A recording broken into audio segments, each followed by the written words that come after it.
गौरी पुत्र गणेश भगवान की जय।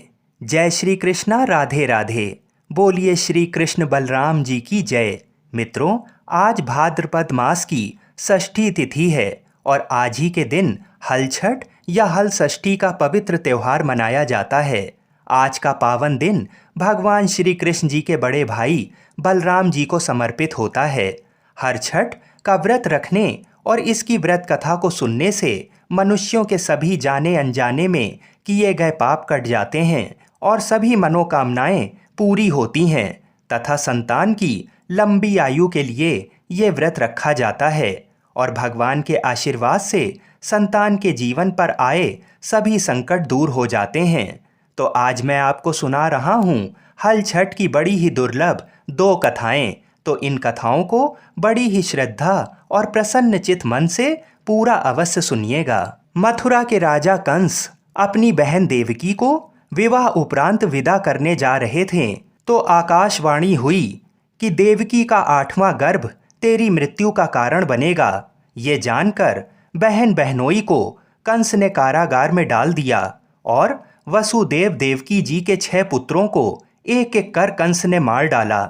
जब 7वें बच्चे के जन्म का समय नजदीक आया तो देवर्षि नारद जी वसुदेव देवकी जी से मिलने कारागार में पहुंचे और उनके दुख का कारण जानकर देवकी को हल षष्ठी देवी का व्रत रखने की सलाह दी। देवकी ने नारद जी से हल षष्ठी व्रत की महिमा व कथा पूछी तो नारद जी ने पुरातन कथा कहना प्रारंभ किया। नारद जी कहते हैं, उज्जैन नगरी में 2 सौतन रहती थीं। एक का नाम रेवती तथा दूसरी का नाम मानवती था। रेवती को कोई संतान नहीं थी जबकि मानवती के 2 पुत्र थे। रेवती अपने सौत के बच्चों को देखकर हमेशा जलती रहती थी और उनके पुत्रों को मारने का जतन ढूंढती रहती थी। एक दिन उन्होंने मानवती को बुलाकर कहा कि बहन, आज तुम्हारे मायके से कुछ राहगीर मुझसे मिले थे। उन्होंने बताया कि तुम्हारे पिताजी बहुत बीमार हैं और वह तुम्हें देखना चाहते हैं। पिता की बीमारी को सुनकर मानवती दुखी हुई। रेवती कहने लगी कि बहन, तुम शीघ्र अपने पिता से मिलने चली जाओ। तुम्हारे आने तक मैं बच्चों का ध्यान रखूंगी। सौत की बात को सच मानकर अपने पुत्रों को रेवती के हाथों सुरक्षित देकर मानवती पिता से मिलने मायके चली गई। अब रेवती बच्चों को मारने का अच्छा मौका जानकर उन दोनों बच्चों को मारकर जंगल में फेंक आई। इधर मानवती जब मायके पहुंची तो पिता को स्वस्थ देखकर पिता से अपनी सौत की कही बातों को कह कुशल क्षेम पूछती है। अब मानवती के माता पिता को कोई अनहोनी का संदेह होने लगता है और पुत्री से जाने को कहते हैं, किंतु मानवती की माता कहती है कि पुत्री, आज हल षष्ठी माता का व्रत का दिन है, अतः तुम भी पुत्रों की दीर्घायु की कामना से ये व्रत करके आज की जगह कल चली जाना। माता की सलाह मान मानवती पुत्रों की स्वास्थ्य कामना से हल षष्ठी माता का व्रत धारण कर दूसरे दिन अपने घर जाने को निकलती है। रास्ते में वही जंगल पड़ा और वहां अपने बच्चों को खेलते देख उनसे पूछती है कि तुम लोग यहाँ कैसे पहुँचे। तब पुत्रों ने बताया कि आपके चले जाने पर हमारी दूसरी माता रेवती ने हमें मारकर यहाँ फेंक दिया था। तभी एक दूसरी स्त्री ने हमें फिर से जिंदा कर दिया। अब मानवती को समझते देर ना लगी कि ये सब माता हल षष्ठी की कृपा से संभव हुआ है और माता की जयकार करती हुई घर को गई। नगर में मानवती के पुत्रों को पुनः जीवित देख और माता हल षष्ठी की महिमा जान सभी स्त्रियां हल षष्ठी व्रत करने लगीं। इसके बाद नारद जी देवकी जी से कहते हैं, अब हल षष्ठी माता की दूसरी कथा को सुनिए। चंद्रव्रत नाम का एक राजा हुआ जिनको एक ही पुत्र था।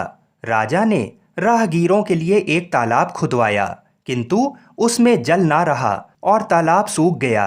राहगीर उस रास्ते गुजरते और सूखे तालाब को देखकर राजा को गाली देते थे। इस खबर को सुनकर राजा बहुत दुखी हुआ कि मैंने तालाब खुदवाया, मेरा धन व धर्म दोनों ही व्यर्थ गया। उसी रोज रात में राजा को स्वप्न में वरुण देव ने दर्शन देकर कहा कि यदि तुम अपने पुत्र की बलि तालाब में दोगे तो तालाब में पुनः जल भर जाएगा। सुबह राजा ने स्वप्न में कही बात दरबार में सुनाई और कहा कि मेरा धन व धर्म भले ही व्यर्थ हो जाए, पर मैं अपने पुत्र की बलि नहीं दूंगा। ये बात एक दिन राजकुमार तक पहुंची तो वह सोचने लगा कि यदि मेरी बलि से तालाब में पानी आ जाए तो लोगों का भला होगा। ये सोचकर राजकुमार अपनी बलि देने तालाब में बैठ गया। अब वह तालाब पानी से लबालब भर गया। जल के जीव जंतुओं से तालाब परिपूर्ण हो गया। इकलौते पुत्र की बलि हो जाने से राजा दुखी होकर वन को चला गया। वहां 5 स्त्रियां व्रत कर रही थीं, जिसे देखकर राजा ने कहा कि आप कौन सा व्रत और क्यों कर रही हो। राजा के पूछने पर स्त्रियों ने हल षष्ठी व्रत की संपूर्ण विधि विधान बताई। उसे सुनकर राजा वापस नगर को गया और अपनी रानी के साथ उस व्रत को किया।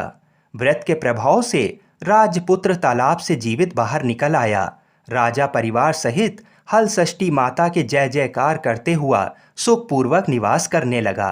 इसके बाद नारद जी देवकी से हल षष्ठी व्रत की और कथा कहना प्रारंभ करते हैं। दक्षिण में एक सुंदर नगर था। वहां एक बनिया अपनी भार्या के साथ रहता था। दोनों पति पत्नी स्वभाव से बहुत अच्छे व संस्कारी थे। बनिया की पत्नी गर्भवती होकर संतान को जन्म देती थी, किंतु दुर्भाग्यवश उनकी संतान कुछ समय बाद ही मर जाती थी। इस प्रकार एक एक करके बनिया की पत्नी की 6 संतानें मृत्यु को प्राप्त हुईं। इस कारण दोनों पति पत्नी बहुत दुखी होकर मरने के उद्देश्य लेकर घर से वन की ओर चले गए। वहां जंगल में एक साधु से उनकी भेंट हुई तो उन्होंने साधु से अपनी व्यथा कह सुनाई। साधु ने ध्यान लगाकर देखा कि बनिया के संतान कहाँ हैं। साधु ध्यान में यम, कुबेर, वरुण, इंद्र आदि लोक में ढूंढा, किंतु जब वहां बनिया के बच्चे नहीं दिखे तो साधु ब्रह्मलोक को गए। वहां साधु ने बनिया के सारे संतानों को देखकर उन्हें अपने माता पिता के पास लौटने का आग्रह किया।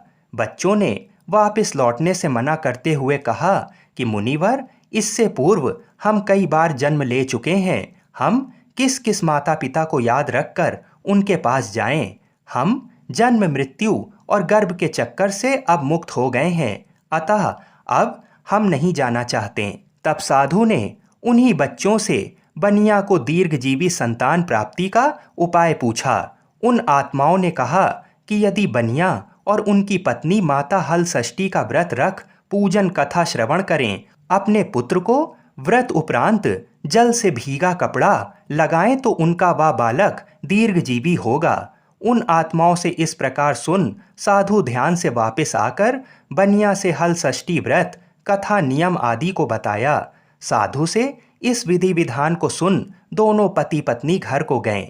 समय उपरांत जब हल षष्ठी व्रत का दिन आया तो उन्होंने व्रत रखा व संतान प्राप्ति का वर मांगा।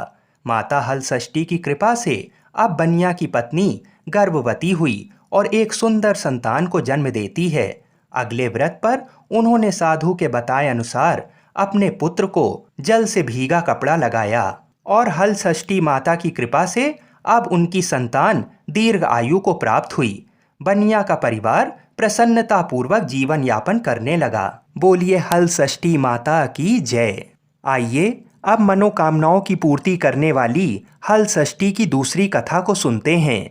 एक बार राजा युधिष्ठिर ने भगवान श्री कृष्ण जी से बहुत ही दुखी भाव से कहा, हे देवकी नंदन, सुभद्रा अपने पुत्र अभिमन्यु की मृत्यु से बहुत ही दुखी हैं। वह अभिमन्यु की पत्नी उत्तरा के गर्भ की संतान भी ब्रह्मास्त्र के तेज से धीमे धीमे दग्ध हो रही है, क्योंकि दुष्ट अश्वत्थामा ने गर्भ को निस्तेज कर दिया है। द्रौपदी भी अपने 5 पुत्रों के मारे जाने से अत्यंत दुखी है। अतः आप इस महादुख से निकलने का कोई उपाय बताइए। तब भगवान श्री कृष्ण जी ने कहा, मैं तुम्हें हल छठ व्रत की महिमा बताता हूँ। ये व्रत जो भाद्रपद की कृष्ण पक्ष की षष्ठी पर भगवान शिव, पार्वती, गणेश व स्वामी कार्तिकेय की विधि विधान द्वारा पूजन पुत्र पौत्र की अल्पायु व शोक के महादुख से मुक्ति प्रदाता है। श्री कृष्ण जी राजा युधिष्ठिर को इस व्रत की कथा बताते हैं। पूर्व काल में सुभद्र नाम का राजा था। जिनकी रानी का नाम सुवर्णा था। राजा रानी को एक हस्ती नामक पुत्र था। एक बार राजपुत्र हस्ती धाय माँ के साथ गंगा जी स्नान करने गया। बाल स्वभाववश हस्ती जल में खेलने लगा। तभी एक ग्राह ने यानी एक मगरमच्छ ने उसे खींचते हुए जल के अंदर ले गया। इसकी सूचना धाय माँ ने जाकर रानी सुवर्णा से कह सुनाया। इस पर रानी ने क्रोधवश धाय के पुत्र को धधकते हुए आग में डाल दिया। पुत्र शोक से व्याकुल धाय माता निर्जन वन को चली गईं और वन में एक सुनसान मंदिर के पास रहने लगीं। वन में सूखा धान्य, महुआ आदि जो मिलता उसे खाती और मंदिर में विराजित शिव पार्वती गणेश जी का पूजन कर दिन भर व्यतीत करने लगीं। इधर नगर में एक अद्भुत घटना घटित हुई। धाय माँ का पुत्र आग की भट्टी से जीवित निकल आया और खेलने लगा। ये खबर पूरे नगर में फैलते हुए राजा रानी के पास पहुंची तो उन्होंने इस घटना के विषय में पुरोहितों से पूछा। तभी सौभाग्य से वहां दुर्वासा ऋषि पहुंचे। राजा रानी ने ऋषि का पूजन कर धाय माता के पुत्र के जीवित हो जाने का कारण पूछा तो दुर्वासा ऋषि जी ने कहा कि राजन, आपके डर से धाय माता जंगल में एकांत में व्रत करती थीं। ये सब उसी व्रत का प्रभाव है। अब राजा रानी सभी नगरवासियों के साथ दुर्वासा जी की अगुवाई में उस जंगल में धाय माता के पास उस व्रत के विषय में अधिक जानकारी लेने पहुंची।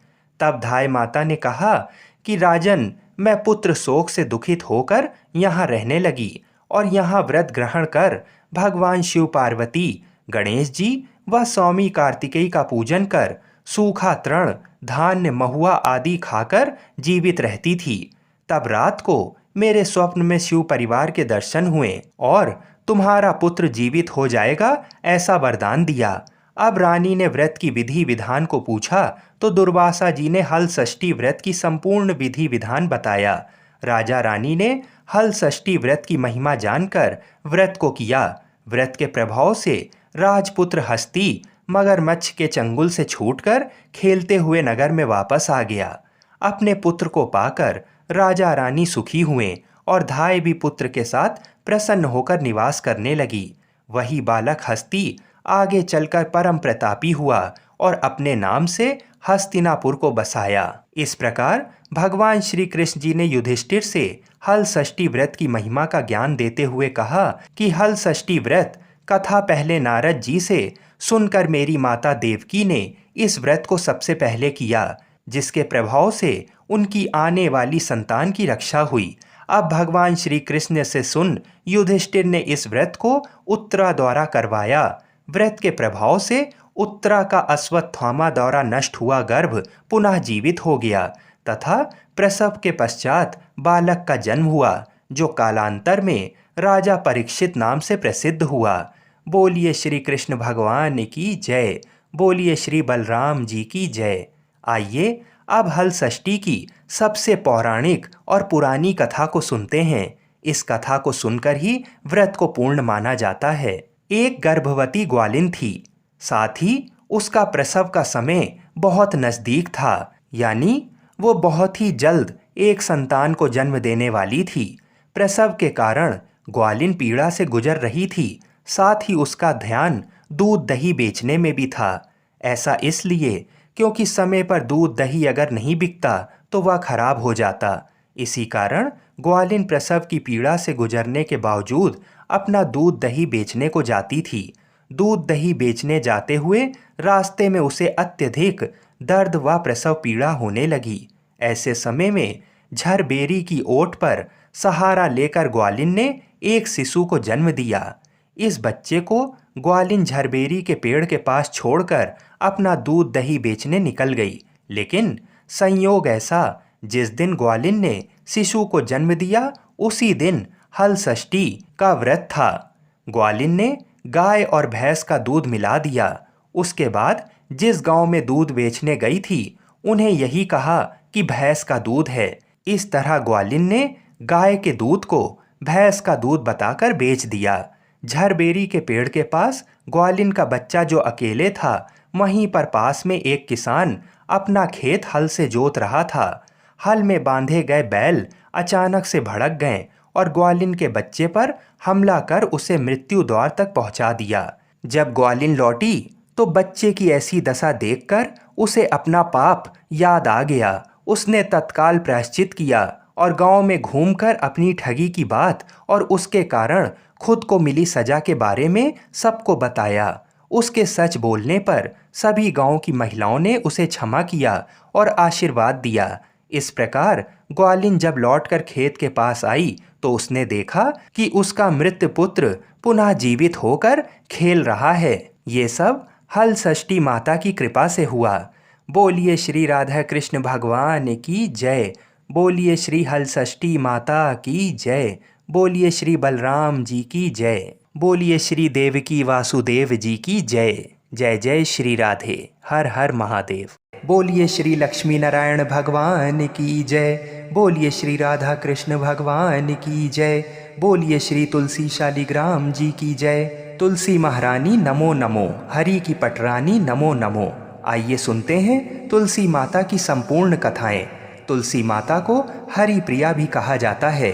जितना भगवान श्री हरि विष्णु सोने चांदी हीरे मोती और रत्नों से प्रसन्न नहीं होते हैं, उतना सिर्फ तुलसा दल से प्रसन्न हो जाते हैं। सच्ची श्रद्धा भाव से तुलसा दल भगवान विष्णु को अर्पित करने से मनुष्य के सभी संकट कट जाते हैं और मनोकामनाओं की पूर्ति होती है। शास्त्र अनुसार एकादशी के दिन तुलसी जी में कभी भी जल नहीं चढ़ाना चाहिए, क्योंकि तुलसी महारानी स्वयं एकादशी का निर्जला व्रत रखती हैं। लेकिन द्वादशी के दिन व्रत के पारण के समय तुलसी माता को जल अवश्य चढ़ाना चाहिए और पूरे विधि विधान से पूजा पाठ करके उनकी कथाओं को सुनकर ही अपना व्रत खोलें। एक बार एक गांव में एक बुजुर्ग महिला रहा करती थी। वह बहुत ही पूजा पाठ किया करती थी। वह रोज तुलसी माँ की पूजा करती थी और वह बुजुर्ग महिला रोज तुलसी माता से कहती, हे तुलसी माँ, तुम मुझे बहू दे, पीताम्बर की धोती दे, मीठा मीठा घास दे, बैकुंठ में वास दे, चटक की चाल दे, पटक की मौत दे, चंदन का काठ दे, रानी सा काज दे, दाल भात का भोजन दे, ग्यारस की मौत दे और कृष्ण जी का कंधा दे। वह बुजुर्ग महिला हर महीने में तुलसी माता की रोज पूजा करती और उनके बिरले को रोज सींचती। तुलसी माता बुजुर्ग महिला की बात सुनकर धीरे धीरे सूखने लगीं। तभी भगवान श्री कृष्ण जी ने देखा कि तुलसी माता सूख रही हैं और तभी एक दिन भगवान श्री कृष्ण तुलसी माता जी के पास प्रकट हुए और भगवान श्री कृष्ण जी ने तुलसी माता से पूछा, तुम क्यों सूख रही हो? सभी महिलाएं तुम्हारी पूजा करती हैं और तुमको रोज सींचती हैं, लेकिन फिर भी तुम सूखती जा रही हो, इसका कारण क्या है? जिसके बाद तुलसी माता ने भगवान श्री कृष्ण जी से कहा कि हे प्रभु, एक बुजुर्ग महिला मेरे पास रोज आती है और रोज एक ही बात बोलती है, हे तुलसी माता, सबकी दाता, मैं तेरा बिरला सींचती हूँ, तुम मुझे बहू दे, पीताम्बर की धोती दे, मीठा मीठा घास दे, बैकुंठ में वास दे, चटक की चाल दे, पटक की मौत दे, चंदन का काठ दे, रानी सा राज दे, दाल भात का भोजन दे, ग्यारस की मौत दे और कृष्ण जी का कंधा दे। मैं उस बुजुर्ग महिला की सारी मनोकामनाएं पूरी कर सकती हूँ, लेकिन उसकी एक मनोकामना पूरी नहीं कर सकती। मैं कृष्ण जी का कंधा कहाँ से दूंगी? भगवान श्री कृष्ण जी तुलसी माता की बात सुनकर जोर जोर से हंसने लगें और फिर भगवान श्री कृष्ण जी ने तुलसी माता जी से कहा कि तुम चिंता मत करो, जब वह बुजुर्ग महिला की मृत्यु होगी तब मौके पर मैं और आप ही कंधा दे देंगे। आप सुबह जब वह पूजा करने आए तब कह देना कि सब कुछ तुम्हें मिल जाएगा। कुछ दिनों बाद वह वृद्ध महिला ठोकर खाकर रास्ते में गिरकर मर गई। पूरे गांव के सभी लोग आए और उस महिला को सभी लोग धर्मात्मा मानते थे। उसको तुलसा जी की डोकरी कहते थे।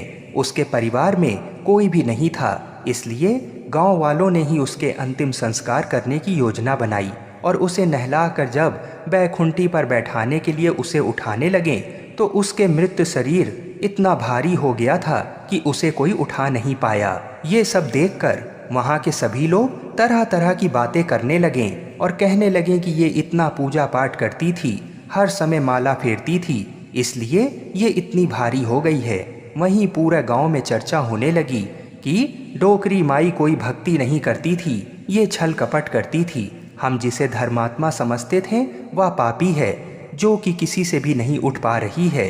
ये इसके कर्मों की सजा है।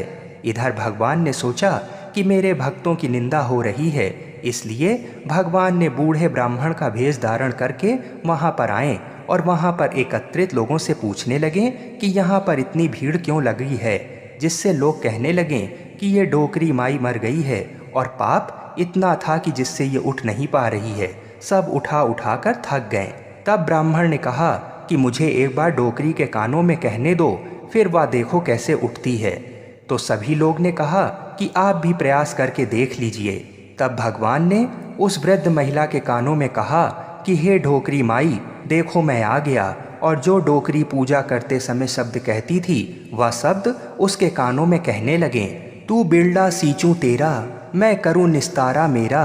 डोकरी माई बहू ले, बेटी ले, पोता ले, लड्डू ले, पीतांबर की धोती ले, गहना ले, घी का घड़ा ले, मीठा मीठा खीर और पूड़ी ले, दाल भात का भोजन ले, धन दौलत ले, बेटा पोता को काम ले, तुलसी को पता ले, मुंह में गंगा जल ले, 11 को दिन ले, चंदन को दाग ले, श्री कृष्ण जी का कंधा ले।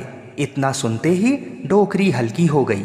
भगवान ने बोला आओ और उसको उठाओ। भगवान ने हाथ लगाया और डोकरी उठ गई। सबको बड़ा ही आश्चर्य हुआ। उसे खूब धूमधाम से ले जाया गया। भगवान उसे अपने कंधे पर ले गए। पूरे गांव में इसकी चर्चा होने लगी, जिससे उसको मुक्ति मिल गई और वह बैकुंठ में चली गई। सभी लोग देखते रह गए। सभी लोगों ने देखा कि शमशान घाट तक तो ब्राह्मण साथ ही आया था, लेकिन अब वह दिखाई नहीं दे रहा है। इससे लोगों को समझ में आ गया कि वह कोई और नहीं, स्वयं भगवान ही बूढ़े ब्राह्मण के रूप में आए थे। बोलिए श्री राधा कृष्ण भगवान की जय। बोलिए श्री तुलसी शालिग्राम जी की जय।